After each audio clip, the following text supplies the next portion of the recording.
ঈমানদারগণ, হে বিশ্বাস স্থাপনকারীগণ, তোমরা যারা আল্লাহকে এক বলে স্বীকার বিশ্বাস করেছো, তোমরা যারা আল্লাহর প্রতি ঈমান আনয়ন করেছো, ইজা নুদিয়া লিস-সালামি ইয়াউমিল জুমআ, যখন তোমাদেরকে জুমার দিনে আহ্বান করা হবে, যখন তোমাদেরকে জুমার দিনে ডাকা হবে সালাতের জন্য, তখন তোমরা পৃথিবীর সমস্ত ব্যবসা বাণিজ্য, সমস্ত কিনা বেচা, সমস্ত কাজকে বন্ধ রেখে বর্জন করে তোমরা আল্লাহর স্মরণের দিকে ধাবিত হও।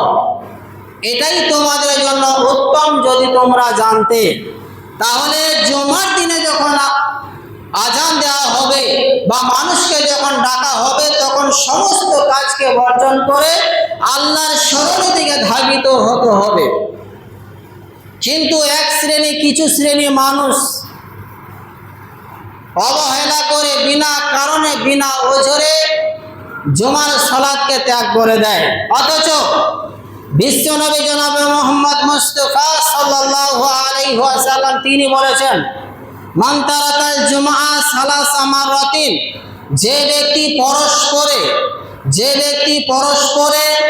3 জুমা ত্যাগ করে দিবে, বিনা কারণে বিনা ওজরে গাফলতি করে অলস করে যে ব্যক্তি পরস্পরে 3 জুমাকে ত্যাগ করবে, তাহাওয়ানু বিহা তাবা আল্লাহু আলা কলবিহি, আল্লাহ সুবহানাহু ওয়া তাআলা তার অন্তরে মোহর মেরে দেন, তালা ঝুলিয়ে দেয়, সে আর ভালো মন্দ বুঝতে পারে না। আজকে এই জুমার দিনে একটা গুরুত্বপূর্ণ আমল হলো, দামি একটা আমল হলো খুতবা শ্রবণ করা, কোরআন ও হাদিসের কথা শ্রবণ করা।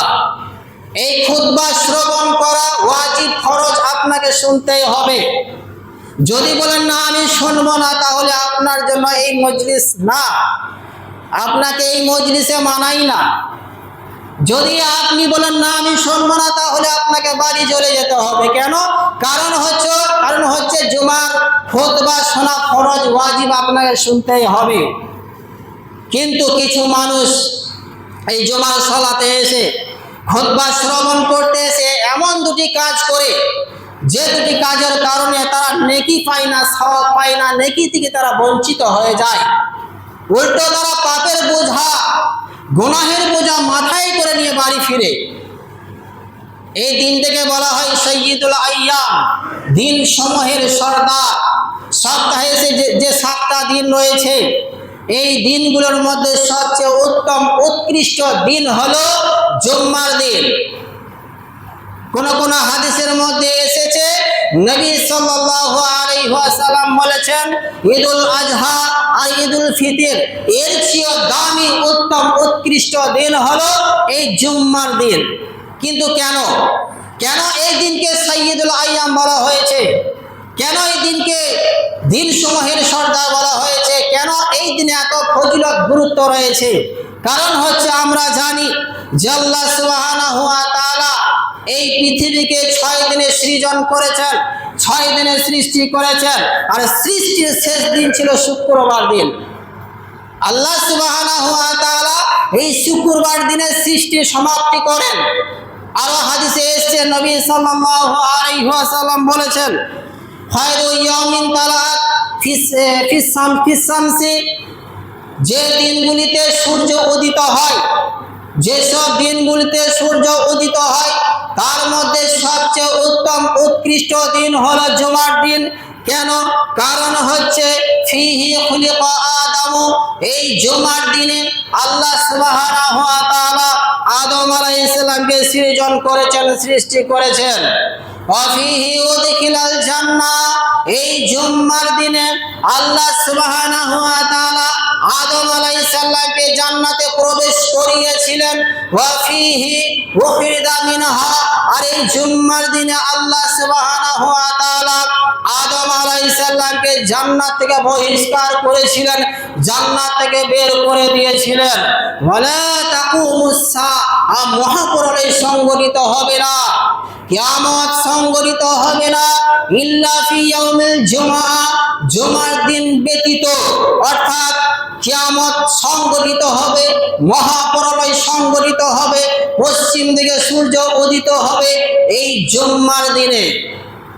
আরো হাদিসে এসেছে নবী সাল্লাল্লাহু আলাইহি ওয়াসাল্লাম বলেছেন, জুমার দিনে এমন একটা মুহূর্ত রয়েছে, জুমার দিনে এমন একটা টাইম রয়েছে, জুম্মার দিনে এমন একটা সময় রয়েছে যে সময়ে বান্দা আল্লাহ সুবহানাহু ওয়া তাআলার কাছে যা চাইবে আল্লাহ সুবহানাহু ওয়া তাআলা বান্দাকে তাই দিয়ে থাকেন।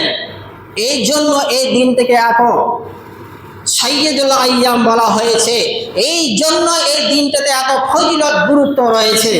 কিন্তু এই ফজিলতপূর্ণ দিনে, এই গুরুত্বপূর্ণ দিনে খুতবা শুনতে এসে কিছু মানুষ এমন দুটি ভুল কাজ করে যে ভুল কাজ করার কারণে তারা নেকি থেকে বঞ্চিত হয়ে যায়। তারা নেকি ইনকাম করতে এসে পাপের বোঝা মাথায় করে নিয়ে বাড়ি ফিরে। তারা আল্লাহ সুবহানাহু ওয়া তাআলাকে রাজি খুশি করতে এসে আল্লাহকে রাগান্বিত করে বাড়ি ফিরে। তারা জান্নাতের পথকে সহজ করতে এসে জাহান্নামের পথকে সহজ করে বাড়ি ফিরে। তার মধ্যে একটা ভুল হলো খুতবা চলাকালীন কথা বলা। খুতবা চলাকালীন কথা বলা, খুতবা চলাকালীন হাসি তামাশা করা, খুতবা চলাকালীন দেওয়ালের সাথে হেলান লাগিয়ে ট্যাগ লাগিয়ে বসে থাকা। এই কথাটা অনেকবারই বারংবার বলা হয়েছে যে খুতবা যখন চলবে, কোরআন হাদিসের কথা যখন চলবে, তখন কেউ কথা বলবেন না, দেওয়ালের সাথে হেলান লাগাবেন না। এই কথা বারংবারই বলা হয়েছে। এরপরেও কিছু মানুষ পরিবর্তন নাই, চেঞ্জ নাই, যেমন তেমনই আছে। নবী সাল্লাল্লাহু আলাইহি ওয়াসাল্লাম বলেছেন, ওয়ামান ক্বালা লিসাহিবি ইয়াউমাল জুমআ ওয়াল ইমামু ইয়াখতুব আনসিত ফাকাদ লাগা। হাদিসটা ভালো করে শুনবেন। যে ব্যক্তি খুতবা চলাকালীন তার সাথীকে, তার বন্ধুকে বলবে, বন্ধু তুমি চুপ করো, বক্তব্য হচ্ছে, কোরআন হাদিসের কথা আলোচনা হচ্ছে, তোমাকে এখন চুপ করতে হবে, কথা বলা যাবে না। এই চুপ করো বলার কারণে আপনিও অপরাধী। এই চুপ করো বলার কারণে আপনিও অপরাধী, আপনিও মুজরিম, গুনাহগার।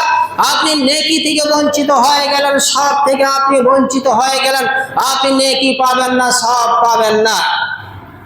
কথা বলা তো অনেক দূর কি বাত হ্যাঁ। ধরুন আপনার পাশে আপনি বসে আছেন, আর আপনার পাশে যে মানুষটা বসে আছে ওই মানুষটা অপর মানুষের সাথে কথা বলছে, তখন আপনি থাকতে না পেরে আপনি তাকে বললেন চুপ করো। এই চুপ করো বলার কারণে আপনি আর নেকি পাবেন না, সব পাবেন না। এই ব্যাপারে আরো একটা হাদিস শুনুন।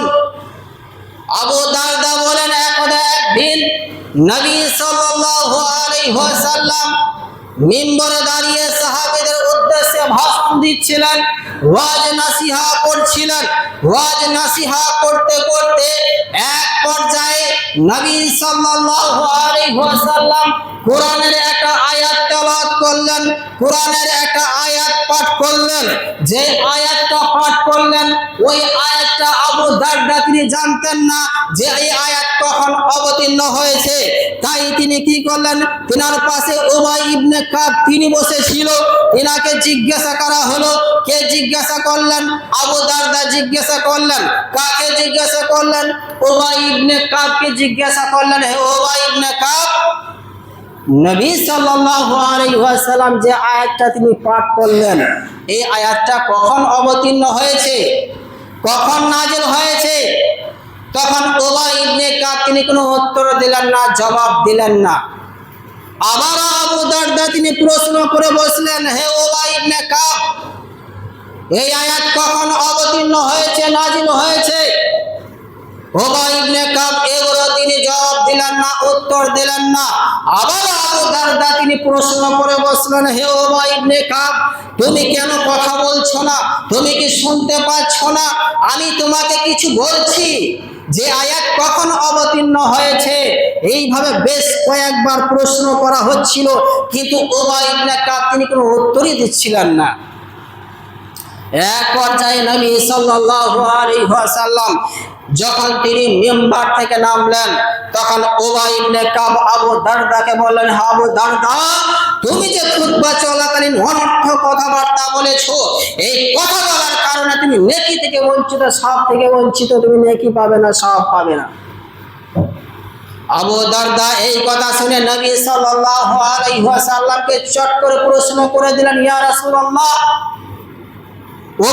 উবাই ইবনে কাব যে আমাকে এই কথা বলেছে, এটা কি ঠিক? তখন নবী সাল্লাল্লাহু আলাইহি ওয়াসাল্লাম বলেন, হ্যাঁ, উবাই ইবনে কাব ঠিকই বলেছে, তুমি নেকি পাবে না। ইমাম যখন খুতবা দিবে, ইমাম যখন কোরআন হাদিসের কথা বলবে, তখন কোনো নেতার কথা চলবে না, তখন কোনো মন্ত্রীর কথা চলবে না, তখন কোনো এমএলএর কথা চলবে না, তখন কোনো কারির কথা চলবে না, তখন কোনো হাফেজের কথা চলবে না, তখন কোনো মাওলানার কথা চলবে না, কোনো মানুষের কথা চলবে না, যতক্ষণ পর্যন্ত যতক্ষণ না ইমাম বক্তব্য শেষ না করবে, যতক্ষণ না কোরআন হাদিসের কথা আলোচনা শেষ না হবে, ততক্ষণ পর্যন্ত কোনো মানুষের কথা বলার সাহস নেই, কথা বলার অধিকার নেই, তারা কথা বলতে পাবে না। তাহলে হাদিস থেকে বোঝা যাচ্ছে যে কোরআন হাদিসের কথা যখন শুরু হয়ে যাবে তখন আর কথা বলা যাবে না। এরপরেও যদি আপনি কথা বলেন, এরপরেও যদি আপনি হাসি তামাশা করেন, তাহলে জানতে হবে আপনি হাদিসকে অস্বীকার করছেন, নবীর হাদিসকে আপনি অমান্য করছেন। আর নবীর হাদিসকে অমান্য করা মানে নবীকে অস্বীকার করা, নবীকে অপমান করা, নবীকে না মানা।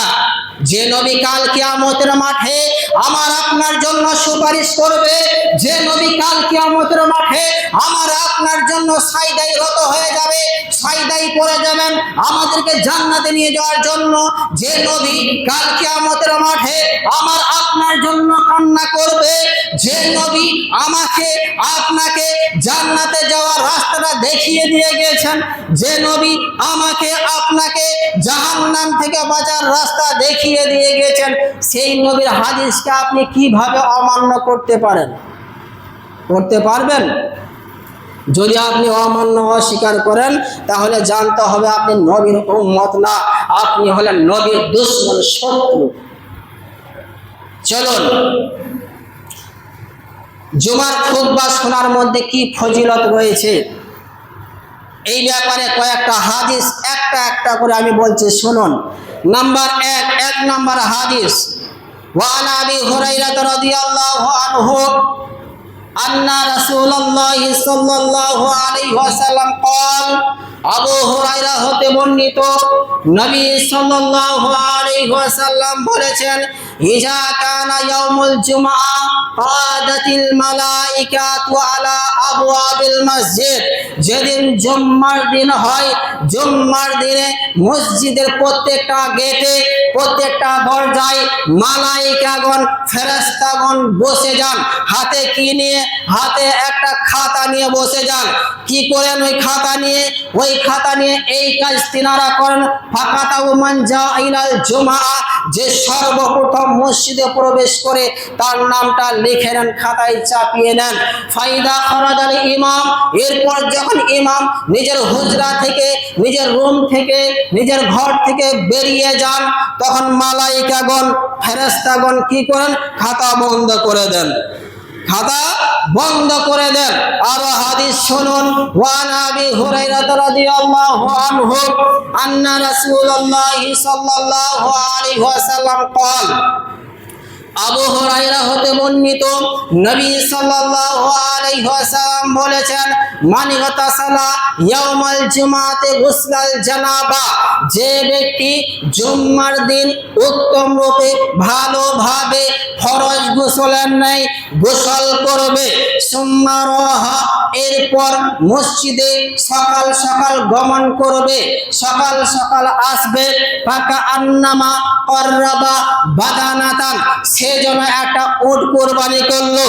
একটা উট কুরবানি করলে যে নেকিটা হয়, যে সওয়াবটা হয়, এই সওয়াবটা, এই নেকিটা ওই ব্যক্তিকে দেওয়া হয় যে সকাল সকাল মসজিদে গমন করে, মসজিদে প্রবেশ করে। ধরুন এখন সূর্য উদিত হচ্ছে, সকাল 6টার সময়, সূর্য উদিত হচ্ছে সকাল 6টার সময়, 6টা থেকে নিয়ে 7টার মধ্যে যে প্রবেশ করবে মসজিদে সে যেন একটা উট কুরবানি করলো। উট কুরবানি করলে যে নেকিটা হয় ওই নেকিটাই তাকে দেওয়া হবে। ওয়ামান রাহা ফিস সাআতি সানিয়া, আর যে ব্যক্তি 2 নম্বর ঘন্টাতে মসজিদে প্রবেশ করবে, অর্থাৎ 7টা থেকে নিয়ে 8টার মধ্যে যে ব্যক্তি মসজিদে প্রবেশ করবে, ফাকান্নামা কাররাবা বাকারাতান, সে যেন একটা গাভী কুরবানি করলো। একটা গাভী কুরবানি করলে যে নেকি হয়, যে সওয়াব হয়, এই সওয়াবটা ওই ব্যক্তিকে দেওয়া হয় যে 7টা থেকে নিয়ে 8টার মধ্যে মসজিদে প্রবেশ করে। ওয়ামান রাহা ফিস সাআতি সালিসা, এরপর 3 নম্বর ঘন্টাতে যে মসজিদে প্রবেশ করে, অর্থাৎ 8টা থেকে নিয়ে 9টার মধ্যে যে মসজিদে প্রবেশ করে, ফাকান্নামা কাররাবা কাবসান আকরানা, সে যেন একটা দুম্বা কুরবানি করলো। একটা দুম্বা কুরবানি করলে যে নেকি হয় এই নেকিটা ওই ব্যক্তিকে দেওয়া হয় যে 8টা থেকে 9টার মধ্যে প্রবেশ করে। ওয়ামান রাহা ফিস সাআতির রাবিয়া, আর যে ব্যক্তি 4 নম্বর ঘন্টাতে মসজিদে প্রবেশ করবে, অর্থাৎ 9টা থেকে নিয়ে 10টার মধ্যে যে মসজিদে প্রবেশ করবে, ফাকান্নামা কাররাবা দাজাজা, সেজন্য একটা মোরগ কুরবানি করলো। একটা মোরগ কুরবানি করলে যে নেকি হয় এই নেকি ওই ব্যক্তিকে দেওয়া হয়। ওয়ামান রাহা ফিস সাআতিল খামিসা, আর যে ব্যক্তি 5 নম্বর ঘন্টাতে মসজিদে প্রবেশ করে, অর্থাৎ 9টা থেকে নিয়ে 10টার মধ্যে যে প্রবেশ করে মসজিদে, ফাকান্নামা কাররাবা বাইজা, সেজন্য একটা ডিম কুরবানি করলো। এই হলো ফজিলত। তাহলে এই সমস্ত ফজিলত নিতে হলে আমাকে আপনাকে সকাল সকাল মসজিদে গমন করতে হবে।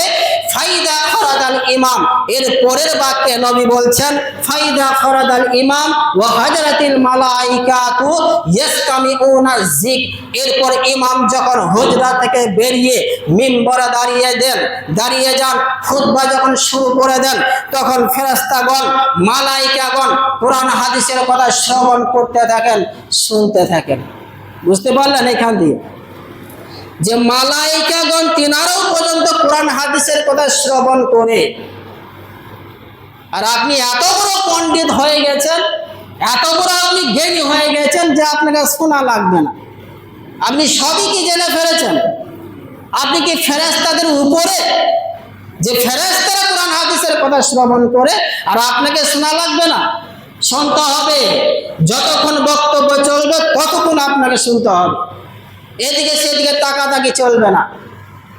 আরো শুনুন, নাম্বার 3 নম্বর হাদিস, নবী সাল্লাল্লাহু আলাইহি ওয়াসাল্লাম বলেছেন, মান গতাসালা ইয়াউমাল জুমআ, যে ব্যক্তি জুম্মার দিন সুন্দরভাবে গোসল করে, গোসল করার পর মসজিদে আসে, মসজিদে এসে ওয়া দাআনা, ইমামের নিকটে, ইমামের কাছেই বসে থাকে, বসার পর ওয়াস্তামা, কোরআন হাদিসের কথা মন দিয়ে ধ্যান দিয়ে মনোযোগ সহকারে শ্রবণ করে, ওয়ান সাথে কথা বলে না। এর জন্য কি ফজিলত রয়েছে?